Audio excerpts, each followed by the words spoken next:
Mentari baru saja menembus celah tirai tipis di kamarku. Udara pagi masih dingin, tapi aroma teh manis buatan ibu sudah tercium.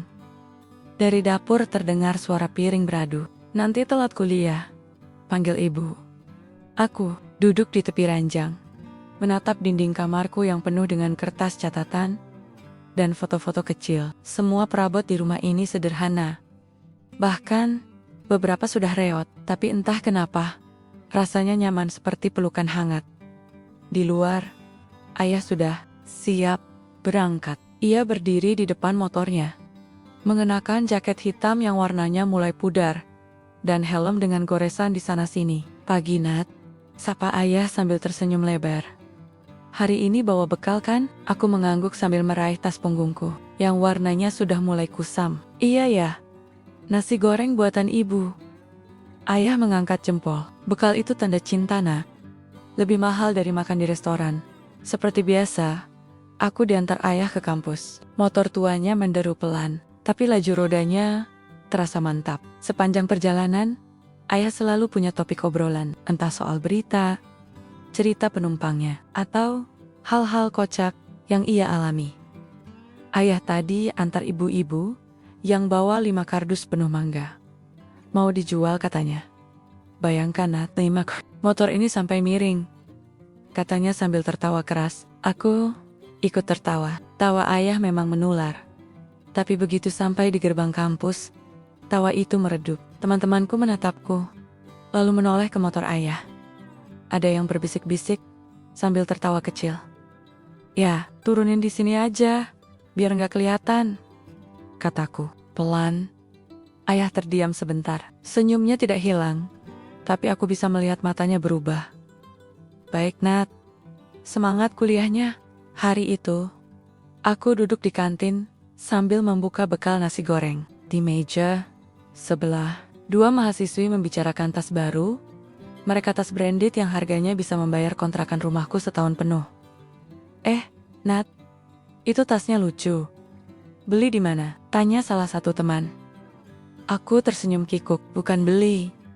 Ini peninggalan tante." Mereka saling pandang dan tertawa pelan. Aku pura-pura tidak mendengar, tapi dada terasa sesak.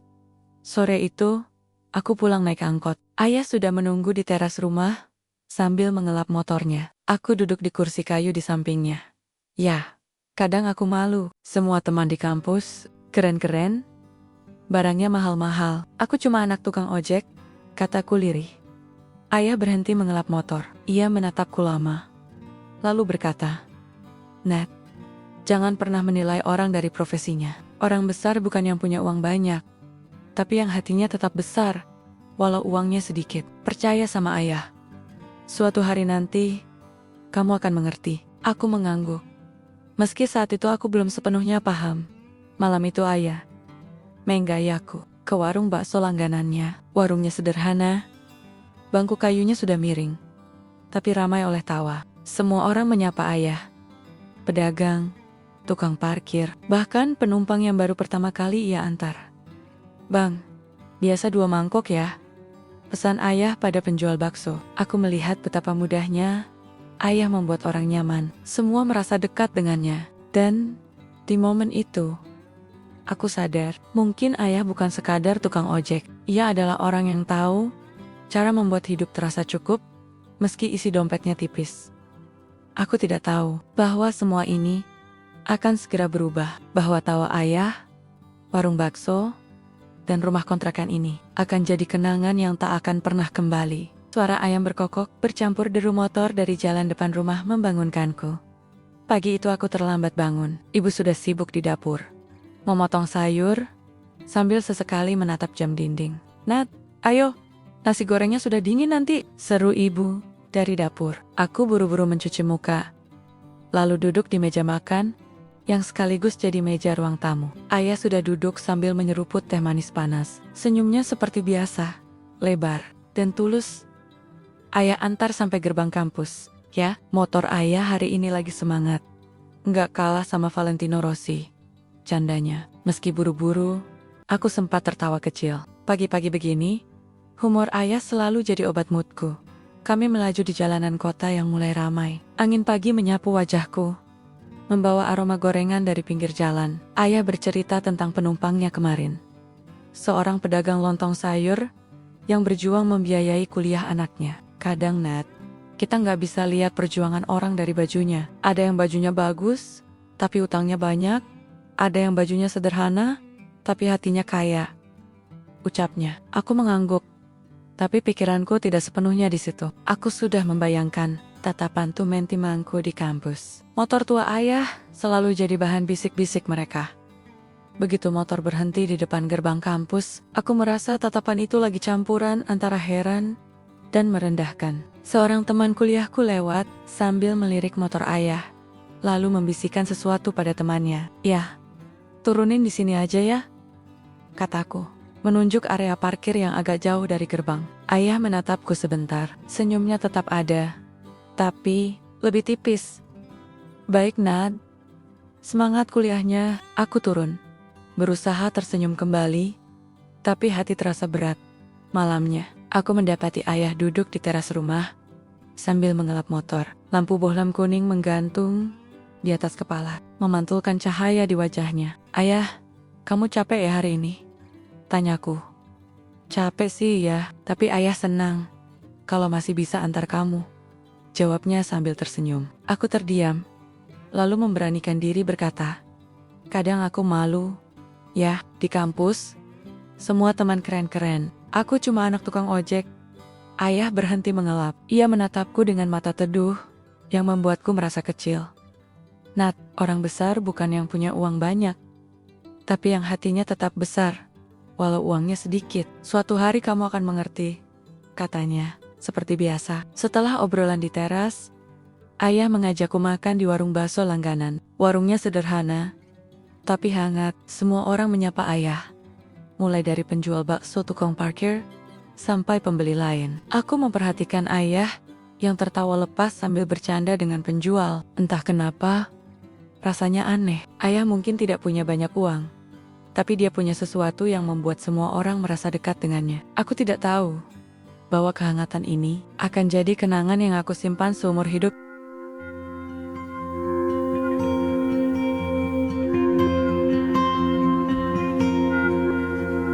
Hari itu, langit mendung sejak pagi.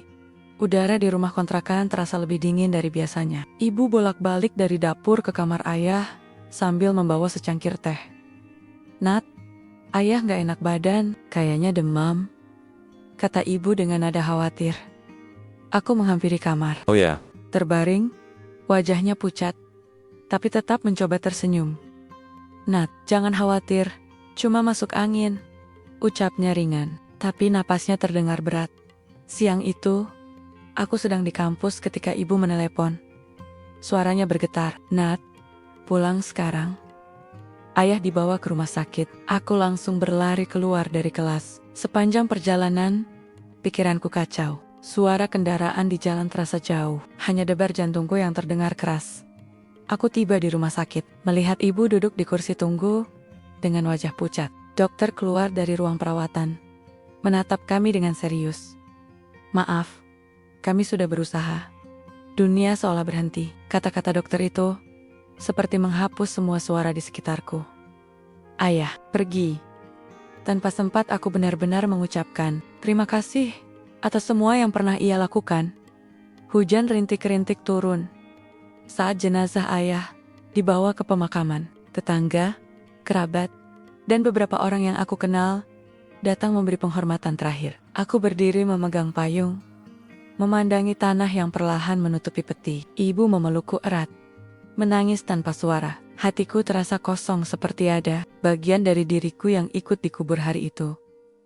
Beberapa hari setelah pemakaman, rumah kami masih sepi. Ibu lebih banyak duduk di kamar.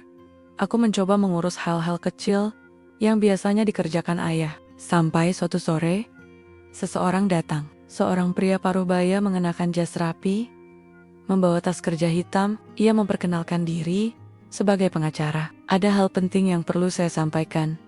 Ini tentang almarhum ayah Anda." Aku dan ibu saling pandang. Tidak pernah terpikir ayah yang kami kenal sederhana punya urusan dengan pengacara. Beberapa hari setelah kunjungan pengacara, aku dan ibu duduk di ruang tamu rumah kontrakan, memegang amplop coklat besar yang disodorkan kepadaku. Surat wasiat resmi dengan segel basah. Dari mana uang sebanyak ini? Ya, tanyaku pelan dalam hati. Aku membuka surat itu perlahan. Angka yang tertera membuat aku hampir tak percaya. 8 miliar rupiah, warisan dari ayah. Uang yang selama ini tak pernah kami duga. Ibu menangis pelan, memegang tanganku erat, senang berubah cepat jadi bingung dan takut. Bagaimana kami bisa mengelola uang sebanyak itu? Apakah kami akan tetap bisa hidup sederhana? Aku membayangkan wajah ayah yang selalu mengingatkan untuk hemat, tapi sekarang segalanya berubah dalam sekejap. Mungkin ini ujian, Bu, kataku. Kita harus berhati-hati. Hari-hari berikutnya, ibu dan aku mulai membelanjakan uang warisan itu. Dari toko ke toko di pusat perbelanjaan kota, aku mencoba barang-barang branded yang dulu hanya bisa aku lihat dari jauh. Aku membeli tas, sepatu, dan pakaian yang selama ini aku impikan. Mobil mewah dengan pengemudi pribadi juga jadi kenyataan. Tapi di balik semua itu, aku merasakan ada yang hilang. Sesuatu yang dulu ada saat aku naik motor tua bersama ayah. Kami pindah ke rumah mewah di pusat kota, dengan taman rapi dan pagar tinggi. Ibu tampak bahagia, tapi aku masih sulit menyesuaikan diri. Di kamar baruku yang luas, aku menatap keluar jendela, memikirkan ayah, dan semua pelajaran hidup sederhana yang ia tanamkan. Apakah aku masih Nadia yang dulu, pikirku. Teman-teman kuliah yang dulu acuh, kini mulai ramah. Mereka memuji penampilanku dan mengundang aku ke akora-akora eksklusif. Aku menerima mereka dengan senyum. Tapi dalam hati aku bertanya, apakah mereka benar-benar teman? Atau hanya tertarik pada status baruku? Sore itu, aku duduk sendiri di taman rumah baru, menatap mobil mewah parkir di depan, merasa sepi di tengah keramaian yang baru. Setelah beberapa minggu menikmati kehidupan baru, aku diundang ke pesta mewah oleh teman-teman yang baru. Semua orang berpakaian glamor, musik berdentum kencang. Aku berdiri di sudut ruangan, mencoba tersenyum, tapi hati terasa hampa. Di tengah tawa dan gelas berkilauan, aku merasa seperti orang asing di dunia yang baru ini. Ketika aku pulang, ibu sudah menungguku di ruang tamu. Wajahnya lelah dan khawatir. Nat, ingatlah, uang ini bukan segalanya. Jangan sampai kita kehilangan diri kita, kata-katanya menusuk hatiku. Aku mencoba membalas dengan senyum. Tapi aku tahu aku mulai berubah. Di kampus, beberapa teman lama mulai menjaga jarak. Mereka tidak lagi mengajak bicara atau makan bersama seperti dulu. Aku merasa kehilangan dunia yang dulu aku kenal. Dan sekaligus belum menemukan tempat di dunia baru ini. Kesepian mulai menyelimuti hari-hariku. Suatu malam, aku dan ibu. Aku marah karena merasa dikekang. Ibu marah karena takut aku lupa asal-usul. Kau pikir hidup ini cuma soal uang dan tampilan luar? Suara ibu bergetar. Sadar kami berdua terluka, tapi tidak tahu bagaimana mengungkapkannya dengan benar. Sendirian di balkon rumah mewah, aku memandang langit malam yang bertabur bintang. Semua kemewahan di bawahku terasa kosong. Aku bertanya pada diri sendiri, siapa aku sebenarnya? Apa arti semua ini kalau aku kehilangan diriku sendiri? Malam itu aku berjanji, aku harus menemukan jalan keluar dari kebingungan ini.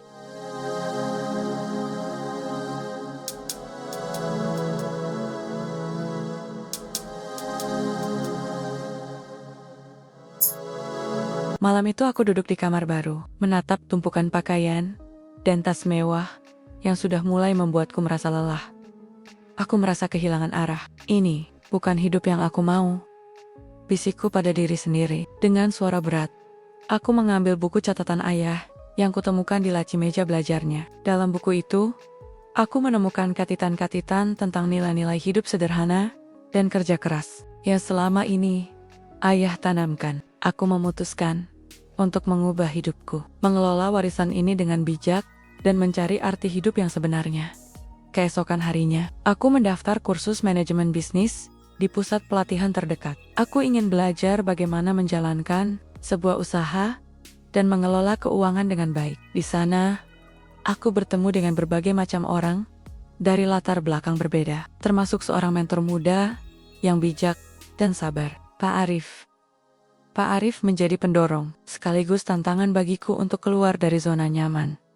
Tak mudah melepas gaya hidup mewah. Teman-teman baru sering mengajak aku ke pesta dan belanja mahal. Aku merasa terjebak antara dunia lama dan niat baru. Suatu hari, aku menolak ajakan pesta besar yang diadakan oleh teman-teman kampus. Aku merasakan tatapan heran dan bisik-bisik di belakangku. Namun aku bertekad, demi masa depan yang lebih baik, aku harus kuat dan konsisten.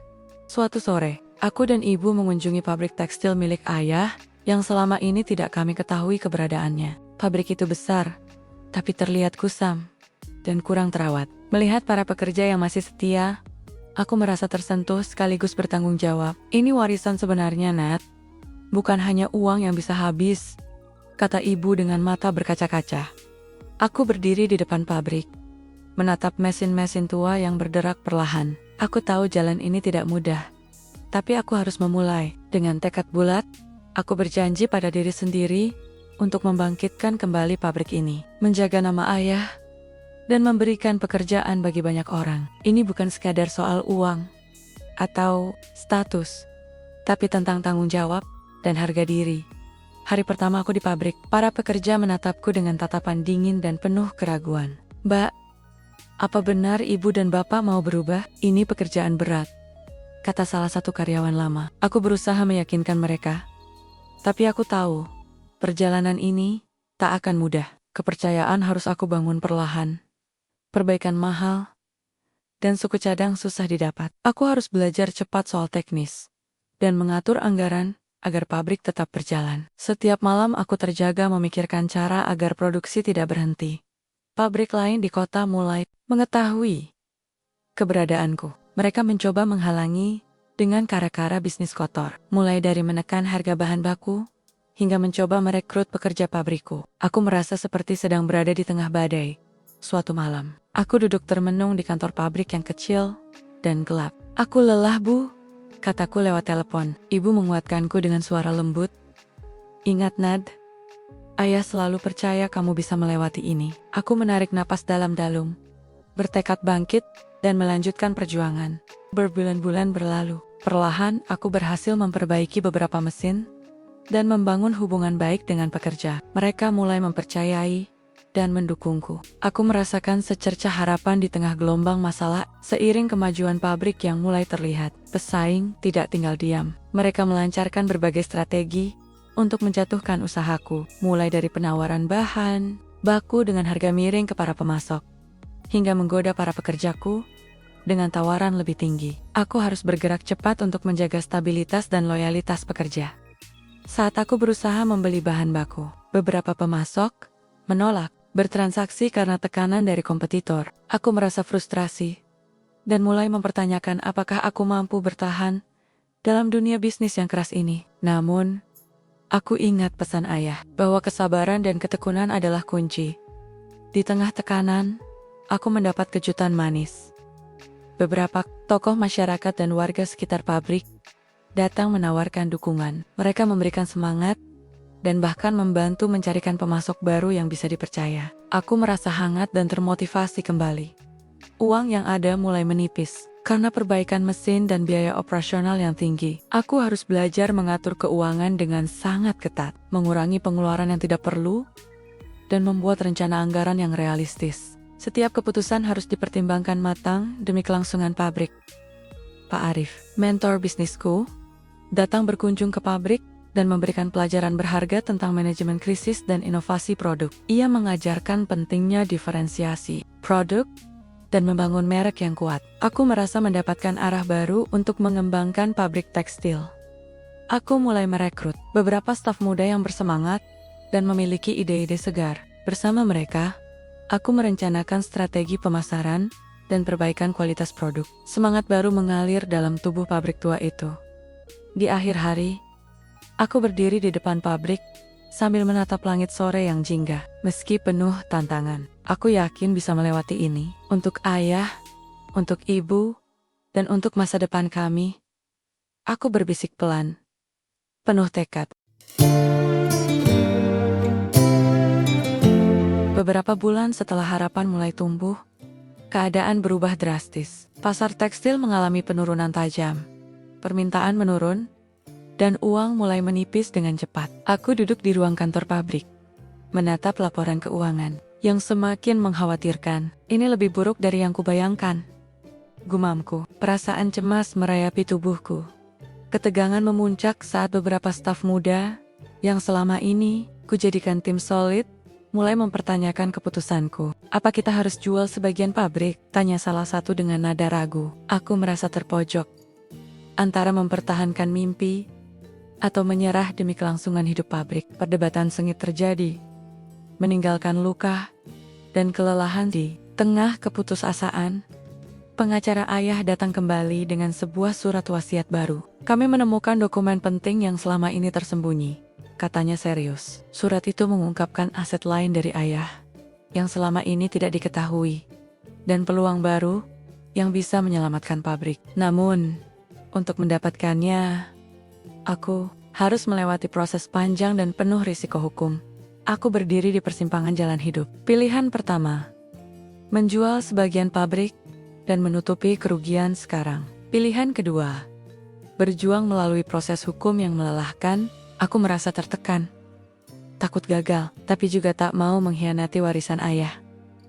Malam itu, aku termenung di balkon rumah baru kami. Kutatap langit gelap tanpa bintang, memikirkan segala kemungkinan. Ibu, aku tidak tahu harus bagaimana, ucapku lirih lewat telepon. Ibu hanya berkata, kita sudah sampai sejauh ini, nak. Jangan menyerah sekarang. Aku menghapus air mata, menguatkan hati, dan memutuskan untuk memilih jalan yang sulit, tapi benar. Keesokan harinya, aku mengumpulkan semua staf dan keluarga. Aku tahu ini berat, tapi kita akan berjuang bersama. Tidak akan aku jual pabrik ini. Kita akan ambil risiko dan menuntut hak kita, ujarku dengan suara penuh semangat. Mereka menatapku dengan harap dan dukungan. Ini adalah titik balik. Walau penuh ketidakpastian, aku siap menghadapi apapun demi masa depan kami. Setelah memilih jalan sulit, aku memulai proses hukum yang melelahkan untuk mengklaim aset tersembunyi ayah. Setiap hari aku menghadiri sidang, bertemu dengan pengacara lawan yang licik dan penuh trik. Stres dan tekanan membuat tubuh dan pikiranku hampir runtuh. Tapi aku tidak boleh menyerah. Di tengah perjuangan, aku dikejutkan oleh pengkhianatan dari seseorang yang selama ini kupercaya. Seorang staf lama yang merasa iri mulai membocorkan rahasia pabrik ke pesaing. Rasanya seperti ditikam dari belakang, membuat kepercayaan dan semangatku hampir hancur. Ketika proses hukum berjalan lambat dan penuh rintangan, aku merasa sangat lelah dan mulai mempertanyakan, apakah semua perjuangan ini siap? Aku duduk sendiri di ruang kantor yang kosong, menatap foto ayah dan mengenang nasihatnya. Jangan pernah menyerah, nak, kata suara dalam ingatanku. Di saat terendah, ibu dan tim kecilku hadir, memberi dukungan penuh. Mereka mengingatkanku pada kekuatan dan alasan aku memulai semua ini. Kita sudah sejauh ini, Nadia.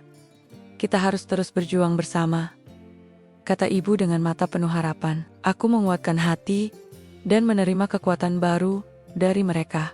Di saat yang paling tidak kuharapkan, sebuah bukti baru muncul, dokumen penting yang membalikkan keadaan di pengadilan. Pengacara kami mempersiapkan argumen kuat berdasarkan dokumen ini. Semangat dan harapan kembali menyala, membuat aku yakin perjuangan ini tidak sia-sia. Hari pengumuman keputusan sidang tiba. Aku berdiri di ruang sidang, jantung berdegup kencang, berdoa dalam hati. Hakim membacakan putusan yang melegakan. Aset tersembunyi ayah secara resmi menjadi milik kami. Air mata bahagia mengalir, sementara seisi ruang sidang hening penuh haru.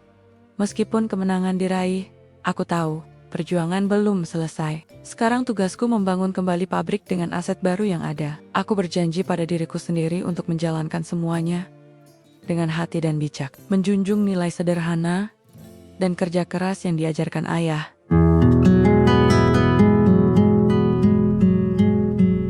Kemenangan di pengadilan membuka pintu baru untukku dan ibu. Kini, kami duduk di ruang kantor pabrik yang mulai direnovasi. Dengan rencana besar di depan mata, aku melihat ke sekeliling, melihat para staf yang penuh semangat. Wajah mereka mencerminkan harapan. Ini baru permulaan, bukan akhir, ucapku dalam hati. Memegang erat surat keputusan pengadilan, tidak ingin mengulangi kesalahan masa lalu. Aku dan ibu mulai belajar dari para ahli bisnis dan manajemen. Kami mengikuti pelatihan, mendengarkan nasihat, dan membentuk tim yang kuat. Pabrik ini harus dikelola dengan hati, bukan hanya uang, kata ibu dengan tegas. Setiap hari, kami merancang strategi baru, sambil tetap menjaga nilai sederhana yang diwariskan ayah. Kami mengubah arah produksi dengan fokus pada kualitas dan keberlanjutan. Pabrik mulai memproduksi kain ramah lingkungan dan memberi peluang kerja pada warga sekitar. Aku merasakan bangga melihat perubahan ini. Sebuah warisan yang bukan hanya materi, tapi juga memberi manfaat bagi banyak orang. Jalan kami tidak selalu mulus. Persaingan semakin ketat, biaya operasional tinggi, dan permintaan pasar. Ada malam-malam aku merasa lelah dan ingin menyerah. Tapi dukungan ibu dan tim membuatku terus maju. Kita satu keluarga besar. Jangan biarkan kesulitan memisahkan kita, ujar ibu. Aku mulai mengadakan pertemuan rutin dengan semua staf. Membangun rasa kekeluargaan. Kita bukan hanya sekadar perusahaan, tapi satu keluarga besar yang saling mendukung. Semangat itu mulai terasa, dan produktivitas pabrik pun meningkat. Aku merasa bahagia melihat wajah-wajah yang dulu rapuh, kini penuh keyakinan. Meski sibuk mengelola pabrik, aku belajar untuk tetap sederhana. Aku dan ibu memilih untuk hidup dengan bijak, tidak terbuai kemewahan seperti dulu. Bahagia itu bukan dari harta, tapi dari hati yang damai, kata ibu. Suatu sore, aku berdiri di depan pabrik saat matahari terbit. Melihat langit cerah sebagai simbol awal baru, aku tahu perjalanan masih panjang. Tapi aku siap melangkah dengan hati penuh harapan dan keberanian. Ini bukan sekadar tentang warisan, tapi tentang mewujudkan mimpi dan menjadikan keluarga kami kuat. Aku dan ibu semakin serius mengelola pabrik tekstil yang kini mulai berjalan lebih baik. Kami mengadakan rapat rutin untuk mengevaluasi produksi dan pemasaran. Dengan bantuan tim yang solid, kami mulai memperbaiki sistem distribusi agar produk kami bisa masuk ke pasar nasional. Setiap langkah terasa berat, tapi aku tahu ini adalah jalan yang benar. Aku ingat pesan ayah tentang pentingnya berkontribusi pada masyarakat. Kami membuka program pelatihan kerja bagi warga sekitar pabrik, memberi mereka keterampilan baru dan kesempatan kerja yang layak. Rasa bangga dan syukur mengalir saat melihat mereka bekerja dengan penuh semangat. Pabrik bukan lagi hanya tentang keuntungan, tapi juga tentang kebermanfaatan. Tantangan datang dari dalam. Beberapa karyawan lama masih sulit menerima perubahan dan berusaha menghambat langkah kami. Aku menghadapi dilema berat antara mempertahankan suasana harmonis dan menegakkan disiplin. Dengan hati terbuka, aku berdialog dengan mereka, berusaha mencari solusi tanpa merusak hubungan. Di balik semua tekanan, ibu selalu menjadi pilar yang menguatkan. Kami sering berbagi cerita dan saling memberi semangat. Suatu malam, aku teringat betapa besar pengorbanan ayah selama ini, yang selama ini tersembunyi dari kami. Aku merasa makin dekat dengan keluarga, sekaligus makin yakin akan tujuan hidup ini. Setelah melewati berbagai ujian, pabrik kini mulai menunjukkan hasil positif. Kami menerima pesanan besar dari beberapa kota besar di Indonesia. Kebahagiaan bukan hanya karena kesuksesan materi, tapi karena kami berhasil menjaga integritas dan semangat sederhana ayah. Ini bukan akhir, tapi awal dari perjalanan panjang. Aku mulai menulis catatan harian dan dokumen perusahaan, berisi nilai-nilai yang harus dijaga oleh generasi berikutnya. Aku ingin kelak anak dan cucu kami bisa meneruskan warisan ini dengan hati dan tanggung jawab yang sama. Mimpi ayah kini menjadi bagian dari cerita kami.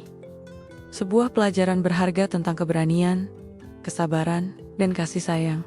Aku berdiri di teras pabrik saat matahari terbenam, memandang langit jingga yang indah. Hatiku penuh rasa syukur dan tekad. Aku tahu, apapun yang terjadi nanti, aku telah menjalani perjalanan yang berarti. Dan ini baru permulaan. Episode 13. Scene 1.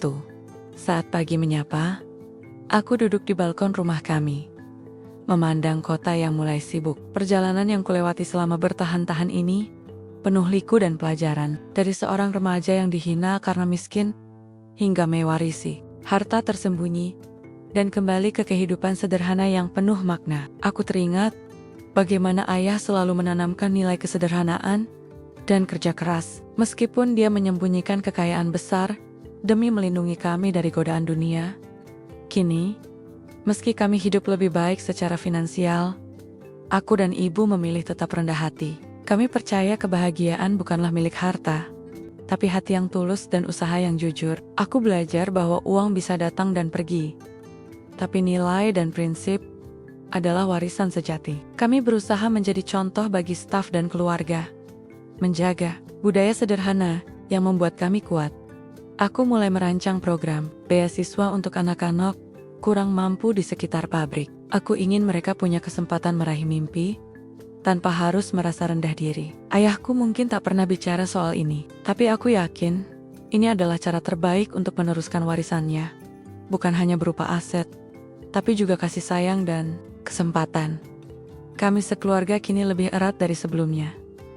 Ibu dan aku saling mendukung dalam suka dan duka. Teman-teman lama yang dulu menghinaku kini menjadi bagian dari kisah baru. Menghargai perjalanan dan perubahan yang kami lalui. Setiap hari aku bersyukur atas kasih sayang yang tidak ternilai ini. Aku ingin mengakhiri cerita ini dengan pesan yang sederhana tapi kuat. Jangan pernah menyerah pada keadaan, karena setiap orang punya nilai dan potensi luar biasa yang bisa tumbuh bila diberi kesempatan dan cinta. Kesederhanaan bukan aib, melainkan kekuatan yang membawa kebahagiaan sejati. Saat senja tiba, aku menatap langit luas dengan harapan baru. Semoga perjalanan hidupku dan keluargaku menjadi inspirasi bagi banyak orang. Semoga kita semua selalu diberi kekuatan untuk tetap rendah hati, berjuang dengan hati, dan berbagi kebahagiaan. Inilah kisahku, sebuah warisan hati yang tak lekang oleh waktu.